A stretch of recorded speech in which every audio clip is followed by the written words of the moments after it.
नमन चतुर्थ संस्करण आज असंख्य दर्शक दर्शक होती पुलिस परिवार से पुलिस परिवार सम्मुख में आमर कलाकार परिवार आज तांकु नमन करुचु।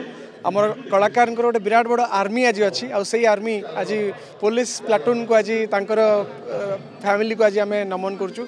सबुठ उत्साहित ये लगे कहीं जो मैंने अनवरत सेवा करती समाजर तांको गोटे दिन मनोरंजन सेवा करने आम कलाकार मैंने आसू आई कार्यक्रम प्रत्येक कलाकार तांकर कौन पारिश्रमिक कौन लाभर आशा न रखिकी समाज कि सोसाइटी काम करुवा से वीर पुलिस आम यही कमटी करूँ आई कम करने पछरे आउ गोटे उद्देश्य थाए जे पुलिस केमिति आउरी तत्पर हम पुलिस केमिति आउरी तांकर काम प्रति आउरी जत्नवान हम प्रत्येक लोक केमिति न्याय मिलिबो आमे सेतिकी उत्साह देले से हुए तो आउ टिके भल सर्विस देबे आम जनता को तो से उद्देश्य आम समस्त एकाठी काम करूँ।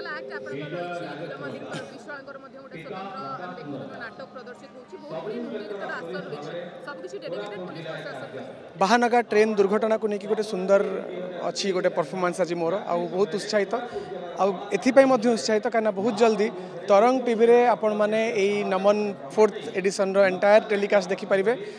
जनवरी 26 समय रे मोस्टली जनवरी 25 रे यार टेलीकास्ट होबा जाउछि। गाड़ी किनिबा को भाबुछंती ताले आसंतो कार बाजार जोटी आपन को मिलिबो लो प्राइस कार ठु आरंभ करी लग्जरियस कार्स 10,000 किलोमीटर पर्यंत वारंटी और अफोर्डेबल प्राइस रे। औ हां एबे आपनकर फेवरेट कार बाजार रो सेकंड आउटलेट खोली जायछि ऑपोजिट ऑफ एस्थेटिक वर्ल्ड पहाड़ भुवनेश्वर। ताले बे लो प्राइस रे लग्जरियस कार किनंतो केवल कार बाजार रु।